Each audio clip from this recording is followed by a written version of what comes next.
Tout simplement parce qu'il y a deux solutions possibles. Il y a soit on baisse les bras, on dit on ne peut plus rien faire et à la limite c'est même le Covid qui devient une excuse. Et puis les collectivités récupèrent l'argent qu'ils ne dépensent pas. Nous au contraire, avec l'équipe majoritaire du conseil municipal, on a souhaité poursuivre notre investissement dans la culture qui est comme notre investissement dans le patrimoine, dans le sport, qui est constant. Et aujourd'hui, eh bien, on s'est adapté. Pourquoi on s'est adapté? Parce que la culture, c'est pas binaire, c'est pas ça marche ou ça marche pas. La culture, il faut effectivement qu'il y ait des artistes qui puissent s'exprimer, qui puissent répéter, qui puissent être devant un public. Eh bien, on a choisi pour 2020, on a différé la date et on a fait, donc le festival de mars a été fait pendant les vacances de la Toussaint 2020. Et puis pour 2021, eh bien, comme on ne savait pas ce qui allait se passer, eh bien, on a fait les deux hypothèses. Soit effectivement de faire du présentiel, c'est-à-dire avec une salle ou sur le format de 2020 ou sur un format normal selon les conditions sanitaires, et en même temps, eh bien, d'imaginer tout un festival dans une petite commune comme Saint-Gervais, eh bien, qui va chez les gens pour que les spectacles puissent être vus aussi bien par les Saint-Gervelins, et cette fois-ci, ça c'est une nouvelle dimension, on va pouvoir voir le festival depuis Stockholm ou depuis Madrid. Donc on s'ouvre grâce aux effets de la pandémie, des effets qui sont aussi positifs, eh bien on a ouvert ce festival.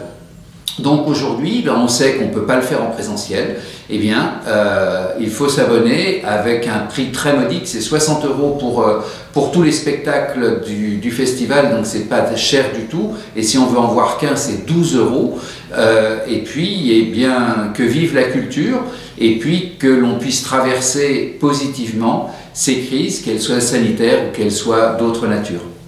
Et comment ont réagi les artistes ? Alors, il y a deux types d'artistes. Il y a les artistes qui sont enthousiastes et qui sont ceux qui sont venus. Et puis, il y a surtout quelques producteurs qui sont frileux parce qu'ils sont frileux sur ce type d'expression qui est en fait une expression totalement numérique. On n'a plus le contact avec l'artiste et qui eux, ont refusé. Donc, à eux de porter la responsabilité des refus.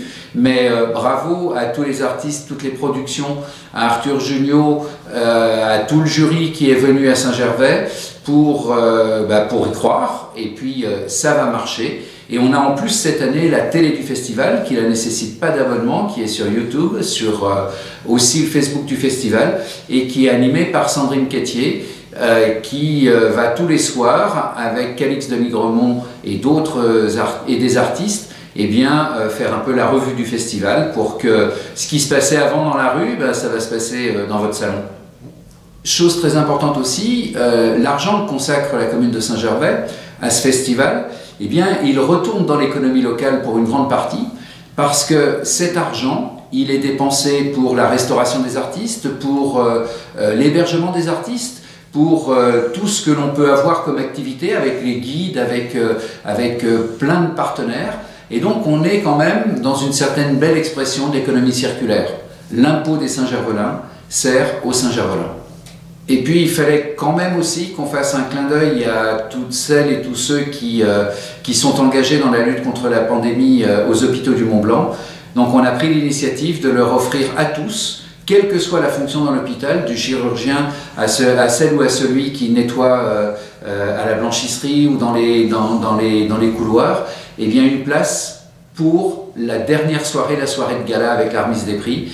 Donc ils vont recevoir chacun un code pour pouvoir se connecter vendredi soir et assister depuis chez eux à la soirée de gala ou depuis l'hôpital.